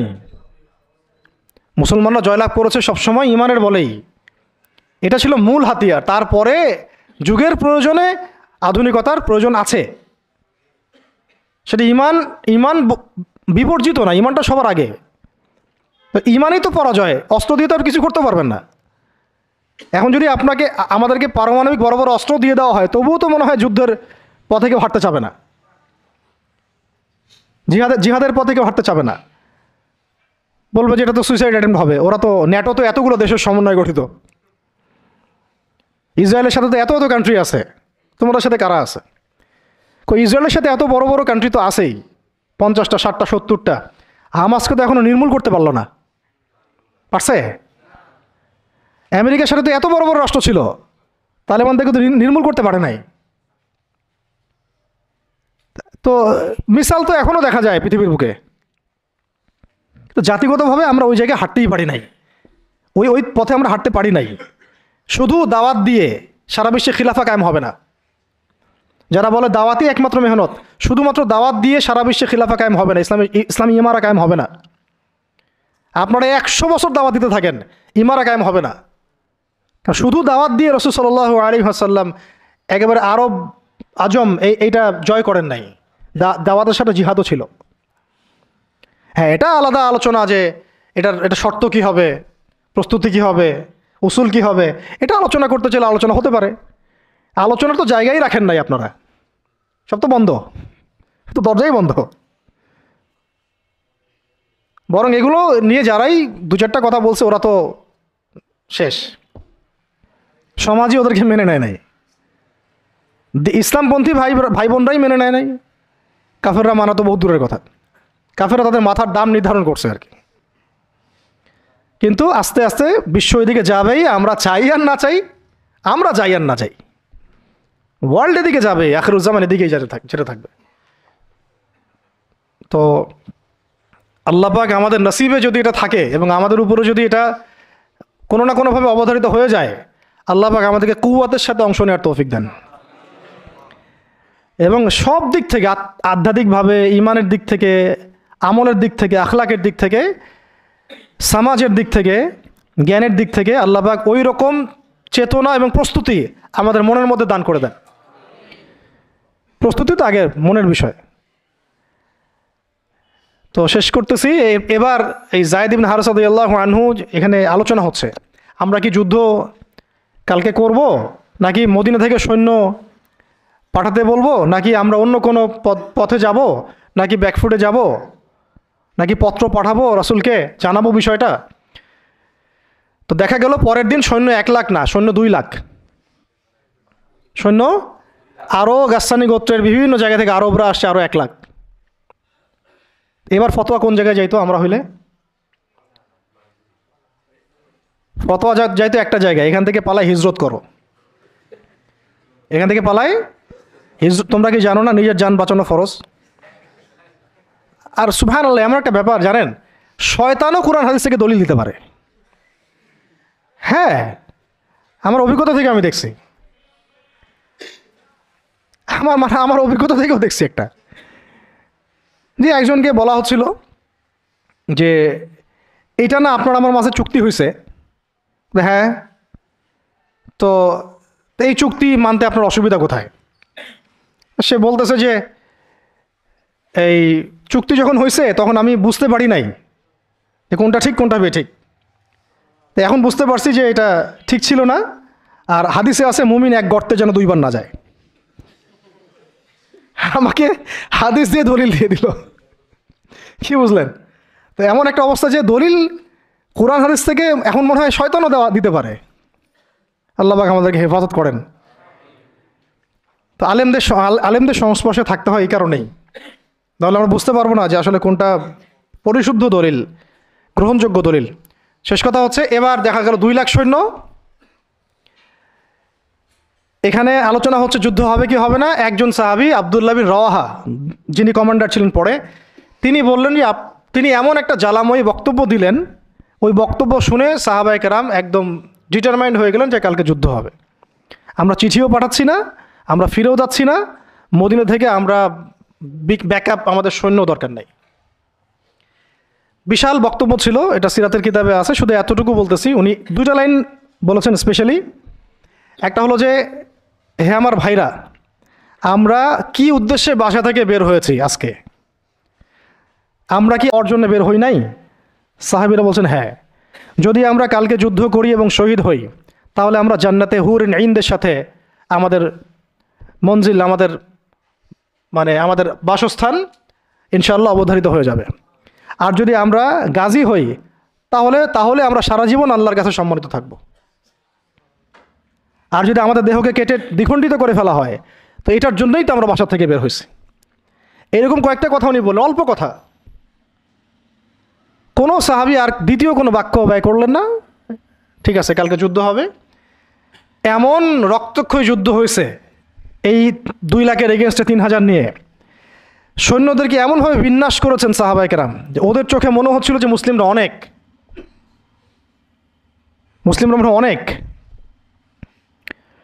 খালিদ বিন ওয়ালিদ রাদিয়াল্লাহু আনহু বলছেন যে ওই দিন শুধু আমার হাতেই 9টা তরোয়াল ভেঙে গেছে। মানে কাফেরদেরকে মারতে মারতে মারতে মারতে এমন একটা অবস্থা হয়েছে আমার 9টা তরোয়াল ভেঙেই গেছে।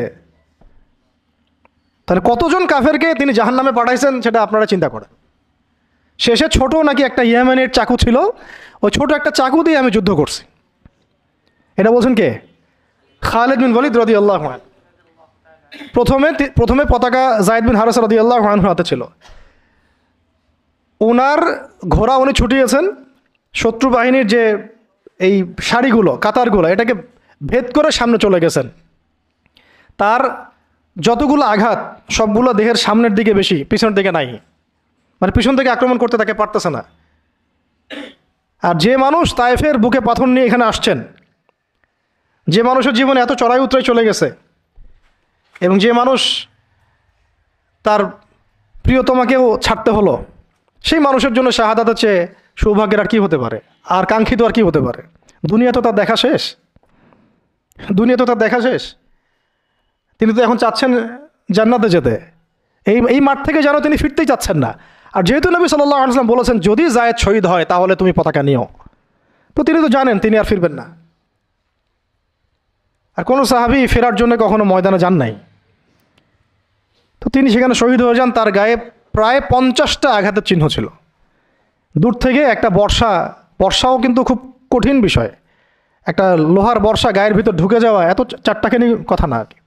এর চেয়ে তো বুলেট লাগাও সহজ মনে হয়। একটা বর্ষা ঢুকে যাওয়া আর সেই অবস্থায় জান চলে যাওয়া, এইভাবে তার শাহাদত হলো। যায়েদ বিন হারেসা রাদিয়াল্লাহু আনহুর নাম ইতিহাসে অমর হয়ে থাকলো। এরপরে পতাকা হাতে নেন আব্দুল্লাহ বিন রাওয়াহা রাদিয়াল্লাহু আনহু। তার ব্যাপারে ইনশাআল্লাহ আরেকদিন কথা হবে। তিনি তো নিজের মনে ঘোড়ার পা কেটে ফেলছেন। তিনি এবং জাফর ইবনে আবি তালিব রাদিয়াল্লাহু আনহু তারা ঘোড়ার পা কেটে ফেলছেন, যাতে ঘোড়ায় চড়ে পালিয়ে যাওয়ার কোনো সুযোগ চিন্তাও মাথায় না আসে। এবং তিনি একটা কবিতা আবৃত্তি করেছিলেন। আব্দুল্লাহ বিন রাওয়াহা রাদিয়াল্লাহু আনহু অনেক বড় মাপের কবি ছিলেন। এত সুন্দর লিখতে পারতেন, কবিতা আবৃত্তি করতে পারতেন, বলতে পারতেন। এটা অনন্য ছিল তার কাছে। খন্দকের দিন তিনি কবিতা আবৃত্তি করছিলেন। আল্লাহুম্মা লাউলা আনতা মাহতাদাইনা ওয়ালা তাসাদ্দাকনা ওয়ালা সাল্লাইনা, এরকম করে কবিতা আবৃত্তি করছিলেন। নাহনু আল্লাযী বাইউ মুহাম্মাদা আলাল জিহাদি মা বাকিনা আবাদা। আরবি কবিতাগুলো সুবহানাল্লাহ এত সুন্দর। তো তিনি কবিতা আবৃত্তি করতে করতে যুদ্ধ করতে করতে শহীদ হয়েছেন আব্দুল্লাহ বিন রাওয়াহা রাদিয়াল্লাহু আনহু। এরপরে জাফর রাদিয়াল্লাহু আনহু পতাকা নেন এবং যে হাতে পতাকা নিয়েছেন সেই হাতটা কেটে পড়ে গেছে। একজন আঘাত করছে রোমান সৈন্যদের মধ্যে। রোমানরা অনেক প্রশিক্ষিত ছিল, তার মধ্যে 2 লাখ নিয়ে আসছে। একজন সাহাবীর চারপাশে কতজন ঘিরে ফেলছে এটা তো ঠিক নাই। এগুলো আমরা কি দেখি গণতান্ত্রিক মারামারি, এগুলো তো কিছু না। ওটা তো সম্মুখ সমরের ব্যাটলফিল্ড ছিল। আর সম্মুখ সমরের ব্যাটলফিল্ড এখন কি মিসাইল মারা হয় দূর থেকে, এক জায়গা থেকে মিসাইল মারছে আরেক জায়গায় গিয়ে পড়তেছে। কাপুরুষের যুদ্ধ এগুলো তো কাপুরুষদের যুদ্ধ। এটা ছিল সম্মুখ সমর ব্যাটল, এটাই ছিল ব্যাটল। একজনকে মিনিমাম এখানে 50 জনের সাথে ডিল করতে হচ্ছে। আর চিন্তা করেন সাহাবীরা কি পারদর্শী ছিলেন যুদ্ধে, কি পরিমাণ সাহসী ছিলেন, কি পরিমাণে তারা দুরন্ত ছিলেন। হ্যাঁ, কি পরিমাণে তারা দুঃসাহসী ছিলেন। শুধু সাহসী বললে ভুল হবে, দুঃসাহসী ছিলেন। কি শৌর্যবীর্য ছিল আর কি পরিমাণ কৌয়াত ছিল তাদের কাছে। আর কত প্রশিক্ষিত স্কিল ছিলেন তারা, যে একাই 10 জন 20 জন 50 জনকে বার্তা দিতেন না। তো আর আমাদের তো সব যুদ্ধ আর ফেসবুকে, আর কি যত কাজ সব ফেসবুকে। অর্থাৎ বাস্তবিকভাবে কিন্তু দেখবেন যে 1 জন 2 জনের সাথেও ফাইট করার মতো হয়তো ওই ক্যাপাবিলিটিও নাই। ওর চেয়ে দেখা যায় কাফেররা অনেক শক্তিশালী হয়ে বসে আছে। তো এগুলো আবেগ ছাড়তে হবে, বাস্তববাদী হতে হবে। ঈমান আমল তাকওয়ার সাথে সব ধরনের প্রিপারেশন, যেটাকে আমরা বলি এদাদ, শারীরিক মানসিক সব দিক থেকে প্রস্তুতির দরকার আছে। আর এটা মুসলিম রাষ্ট্রের সেনাবাহিনীর কাজ, মুসলিম রাষ্ট্রের সেনাবাহিনী অন্যান্য ফোর্সদেরও কাজ এগুলো, তাদেরকে তো এইসব চেতনা কখনো মনে শোনানোই হয় নাই। যা শুনে তারা হয়তো সেটা ব্যক্তিগতভাবে তারা শোনে। সিস্টেম তো এরকম না, সিস্টেম তো তাদেরকে এইসব জাজবায় কখনো উদ্বুদ্ধই করবে না যে আপনারা একটা ভালো প্রফেশনে আছেন, যদি এই প্রফেশনের দিক থেকে অনেস্ট থাকতে পারেন, সৎ থাকতে পারেন, আল্লাহর জন্য যুদ্ধ করতে পারেন, শহীদ হয়ে যাবেন। এটা কি বলা হয়? বরং বলা হয় আমার জাতিসংঘের মিশনে যান, ওখানে গেলে টাকা পাবেন। আর ওই মিশন কাফেরদের পক্ষে, মুসলমানদের বিরুদ্ধে মুসলমানকে লাগায় দেয়, এটাকে ওদের ভাড়াটে সৈন্য হিসাবে কাজ করায়। আমাদের শক্তি তারা নিচ্ছে, আমাদের জনবল নিচ্ছে, নিয়ে আমাদের এগেনস্টেই প্রয়োগ করতেছে। আল্লাহ পাক আমাদের ভাইদেরকে বুঝ দেন। ইনশাল্লাহ ভাইরাও বুঝবে একদিন না একদিন। এই বুঝ ঠেকা রাখা যাবে না। এই হেদায়েত, এই বুঝ, এই আলোগুলো কেউ ঠেকা রাখতে পারবে না। আল্লাহ দিল থেকে দিলে ছড়াই দিবেন ইনশাল্লাহ। কোনো কিছু করে কোনো লাভ হবে না, মানে কোনো কিছু করেই কোনো লাভ হবে না। কাউকে দমায় দেওয়া, থামায় দেওয়া, কোনো জাতিগোষ্ঠীকে নির্মূল করা, রাজনৈতিক আগ্রাসন, অর্থনৈতিক স্যাংশন, কিছু করে লাভ হবে না। এই আলো এবং এই জজবা, এই আগুন দিল থেকে দিলে আল্লাহ জ্বালাই দিবেন ইনশাআল্লাহ। এগুলো জাস্ট সময়ের ব্যাপার, শুধু সময়ের ব্যাপার এগুলা। শেষমেশ আরেকটা হাতে যখন পতাকা নিয়েছেন তিনি, এই হাতটাও কেটে পড়ে গেছে। ওই অবস্থা চিন্তা করেন, তখন তিনি বুকের সাথে পতাকাটাকে এভাবে জড়ায় ধরে রাখছেন। কে? জাফর ইবনে আবি তালিব রাদিয়াল্লাহু আনহু। ব্যাস, তারপরে কাফের কয়েকজন এসে তাকে দ্বিখণ্ডিত করে ফেলে। জর্ডানে এখনও তাদের রওজা, কবর এখনও আছে, তাদের কবর এখনও ওখানেই আছে, মোতার প্রান্তরেই আছে। এইভাবে মুসলিমদের মধ্যে শহীদ হয়েছে মাত্র 12 জন সাহাবী। মাত্র 12 জন সাহাবী শহীদ হয়েছেন এই যুদ্ধে, মোতার যুদ্ধে। আর আমি তো বললাম খালিদ বিন ওয়ালিদ রাদিয়াল্লাহু আনহু একাই 9টা তরোয়াল ভাঙছেন। এরপরে পতাকা হাতে নেন খালিদ ইবনুল ওয়ালিদ রাদিয়াল্লাহু আনহু, এবং তিনি এমনভাবে সাহাবীদেরকে ফাংশন করেছেন যে যুদ্ধও করছেন, আবার ব্যাকফুটেও আসছেন, আবার সামনে যান, আবার পিছনে আসেন, সামনে সৈন্য পিছনে, পিছনের সৈন্য সামনে, ডানেরটা বামে, বামেরটা ডানে। ওরা হকচকায় গেছে, মনে করছে যে মনে হয় অনেক ফোর্স মনে হয় পিছন থেকে আসতেছে। আর আল্লাহ পাকের সাহায্য তো আছেই, ফেরেশতা নাজিল করে আল্লাহ সাহায্য করেন। ওদের মনে আল্লাহ ত্রাস সৃষ্টি করে দিয়েছেন, ভয়ে। আল্লাহ পাক কাফেরদের মনে ভয় সৃষ্টি করে দিয়েছেন। তো ওরা আর সামনে আসার সাহস পায় নাই।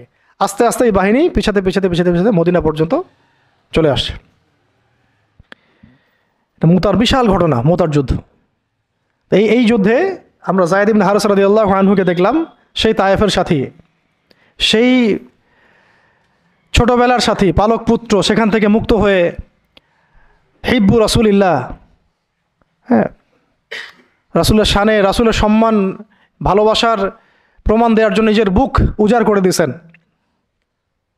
পিঠ দেখেন নাই, বুক উজাড় করে দিয়েছেন। যাকে মহব্বত করেন তাকে একা ছেড়ে দেন নাই, যাকে মহব্বত করেন তাকে একা ছেড়ে দেন নাই যে সবাই পাথর মারুক আর সে থ্যাতলা হয়ে যাক, বিধ্বস্ত হয়ে যাক, ক্ষতবিক্ষত হয়ে যাক। বরং তিনি মহব্বতের পরিচয় দিয়েছেন এইভাবে যে নিজের গায়ে আঘাত নিয়েছেন, আঘাতগুলো নিজের গায়ে নিয়েছেন, তাও সরে যান নাই, দায়িত্ব থেকে অবহেলা করেন নাই।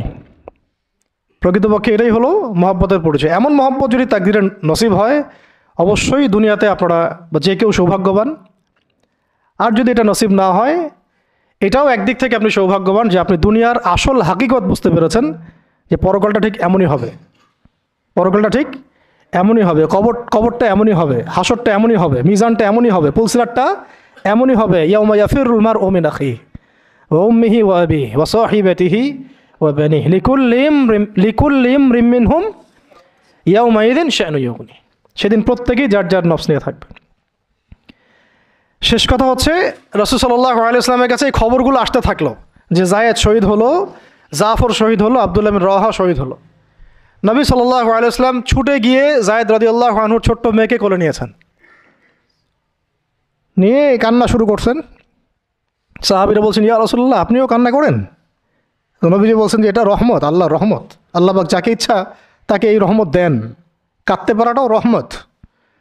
এরপরে নবীজি একটা দোয়াও করতেন, এই সময় না, মানে নবীজি একটা দোয়াও করতেন প্রায়ই, আল্লাহুম্মা উরযুকনি, আল্লাহুম্মা ইজআলনি, না আল্লাহুম্মা উরযুকনি, একটু দেখতে হবে এই শব্দটা। আইনাইনি হাত্তালাতাইন তাসকিয়ানিল কলবা বিযুরুফিদ দাম'i মিন খাশিয়াতিক। ক্বাবলা আন তাকুনা দুমুউ দামান ওয়া আদরাসু জামরা। আল্লাহ আমাকে এমন দুটো চোখ দিও যে চোখ দুটো কাঁদতে পারে এবং সেই চোখের পানি দিয়ে কলব পর্যন্ত সিক্ত হয়ে যায়। ওই দিন আসার পূর্বেই, যেদিন চোখের পানি রক্তে পরিণত হবে আর দাঁতের মাড়িগুলো আগুনে পরিণত হবে। কি ওয়ার্ড দেখছেন, কি শব্দ খেয়াল করছেন? ওই দিন আসার পূর্বেই আল্লাহ, যেদিন চোখের পানি পরিণত হবে রক্তে আর দাঁতের মাড়ি পরিণত হবে আগুনে, অঙ্গারে। তো এরপরে জাফর রাদিয়াল্লাহু আনহু অন্যান্য সাহাবীদের বাচ্চাদেরকে তিনি আদর করতে লাগলেন। রাসূল সাল্লাল্লাহু আলাইহি ওয়াসাল্লাম তো অনেক নরম দিলের মানুষ ছিলেন, রাহমাতুল আলামিন। তো উনি তো রাতের বেলা তাহাজ্জুদে নামাজ পড়লেও বাচ্চাদের মতো কান্না করতেন। এখন একটু পরে মুচকি হাসলেন, এটা শেষ কথা। একটু পরে মুচকি হাসলেন আকাশের দিকে তাকিয়ে। তো সাহাবীরা বললেন, ইয়া রাসূলুল্লাহ সাল্লাল্লাহু আলাইহি ওয়াসাল্লাম, আপনি হাসছেন কেন? নবী সাল্লাল্লাহু আলাইহি ওয়াসাল্লাম বললেন যে, আমি দেখলাম যে ফেরেশতাদের সাথে জাফর বিন আবু তালেব রাদিয়াল্লাহু আনহুকে আল্লাহ রাব্বুল আলামিন জান্নাতে একটা উঁচু মাকাম দিয়েছেন এবং সেখানে সে উড়ে বেড়াচ্ছে এবং ফল খেয়ে বেড়াচ্ছে। আর আল্লাহ রাব্বুল আলামিন তার ওই কেটে যাওয়া দুই হাতের বদৌলতে, বিনিময়ে আল্লাহ পাক তাকে দুইটা পাখা দিয়ে দিয়েছেন। এরপর থেকে তার নাম হলো জাফর আত-তাইয়ার। জাফর আত-তাইয়ার। এগুলো ছিল দুনিয়ার হাকিকত। তারা দিন দুনিয়া আখিরাত এগুলো বুঝতেন। এগুলো ছিল মহব্বত, পাশে থাকা, সাথে থাকা এবং জীবনের লক্ষ্য উদ্দেশ্য। আমাদের জন্য এটাই ভালো হবে যে আমরা যারা এখনও আল্লাহ পাকের দিনের পথে আছি, আল্লাহ পাক আমাদেরকে হেদায়েত দিয়েছেন, সত্য মিথ্যা চেনার তৌফিক দিয়েছেন। আর কাল বিলম্ব না করে আল্লাহর দিনের দিকে ফিরে আসা, তওবা করা, ইস্তেগফার করা, নিজের জীবনকে গুছিয়ে নেওয়া, একদম যা প্রস্তুতি দরকার সব ধরনের প্রস্তুতি গ্রহণ করা। পড়াশোনা, আখলাক, ওলামা ইকরামের সোহবত, হ্যাঁ, অর্থনৈতিক প্রিপারেশন, পারিবারিক বলেন, ইত্যাদি ইত্যাদি, শারীরিক, জামাবদ্ধ, দাওয়াত, তাবলিগ, মেহনত এবং জিহাদের জজবাও রাখা এবং সামনের দিনগুলোর ব্যাপারে সতর্কও থাকা, আশাবাদীও থাকা এবং দোয়া বেশি বেশি করতে থাকা। ইনশাআল্লাহ তাআলা সামনে এমনও সময় আসবে যে অনেক সংগ্রাম, রক্ত, অন্ধকারের পরে কিন্তু একটা আলোর আভাস আমরা পাচ্ছি। আমরা কিন্তু একটা আলোর আভাসও পাচ্ছি এবং এই আলো, এই জজবা, এই আগুন আস্তে আস্তে আল্লাহ পাক পুরো জাতির কলব থেকে কলবে ছড়াই দেবেন ইনশাআল্লাহ। আর আমাদের বহু ল্যাকিংস আছে, আমাদের প্রচুর ল্যাকিংস আছে। হ্যাঁ, পড়াশোনার গ্যাপস আছে, ইমানের, আখলাকের, আমলের সমস্ত দিক থেকে অনেক গ্যাপস আছে না? এই গ্যাপসগুলো আল্লাহ পূরণ করে দিতে পারেন মুহূর্তেই। এই গ্যাপসগুলো আল্লাহ পাক দোয়ায় পূরণ করে দিতে পারেন, ইস্তেগফারে পূরণ করে দিতে পারেন। আল্লাহ কবুল করলে আল্লাহ পাক সব কিছুর ব্যবস্থা করে দিতে পারেন। তা আমাদের সেই খালেস নিয়াত রাখতে হবে, সেই জাজবাও থাকতে হবে এবং দোয়ার সাথে চেষ্টাও থাকতে হবে। দোয়ার সাথে চেষ্টাও থাকতে হবে এবং অবশ্যই সবর করতে হবে। একদিনে কোনো কিছু হাসিল হবে না। সামনে যত বাধা বিপত্তি আসুক, বাঁচি মরি, কি হয় না হয়, যত রকম বাধা বিপত্তি আসুক না কেন, লক্ষ্য থেকে সরে যাওয়া যাবে না। নিজেকেও হাঁটতে হবে, নিজের ওই সাথী ভাইদেরকে নিয়েও হাঁটতে হবে। এবং আমরা চাই এখন যায়েদ ইবনে হারেসা রাদিয়াল্লাহু আনহুর মতো এমন মানুষ, এমন প্রিয়জন, এমন কাছের মানুষ যারা নিজের বুকে পাথর নিবে কিন্তু মহব্বতের মানুষের গায়ে পাথর লাগতে দিবে না, প্রকৃত ভালোবাসার নিদর্শন দিবে আর কি। বদরের সাহাবীদের মতো, উহুদের সাহাবীদের মতো, খন্দক, খায়বার আর মুতার এই বীর সাহাবীদের মতো। তাদের হাতে ইতিহাস রচিত হয়েছে, যে ইতিহাসের এখনও আমরা একটা অংশ হয়ে আছি, যে ইতিহাসের গল্প আমরা এখন শুনছি। এখন সময় আসছে উম্মার এই সংকটে ইতিহাসকে নতুন করে লেখার। ইতিহাস লিখতে হলে সেরকম কবুলিয়াত হাসিল করতে হবে। আল্লাহ পাক যেন সবাইকে সেই কবুলিয়াত হাসিল করার তৌফিক দেন এবং আমরা আমাদের সমস্ত অপারগতা, সমস্ত গুনাহ, আমাদের যত ল্যাকিংস আছে সব আল্লাহর কাছে পেশ করছি। আল্লাহ পাক আমাদের সমস্ত ত্রুটিগুলো যেন সংশোধন করে দেন, সমস্ত গ্যাপসগুলো ফুলফিল করে দেন, যত গোনাহ আল্লাহ মাফ করে দেন, এবং যেভাবে চললে বললে আমল করলে আমরা সেই মাকাম হাসিল করতে পারবো, সেই গন্তব্য হাসিল করতে পারবো, ওইভাবে আল্লাহ যেন করায় নেন আমাদেরকে দিয়ে। কারণ আমাদের কোনো শক্তি নেই, কোনো ক্ষমতা নেই।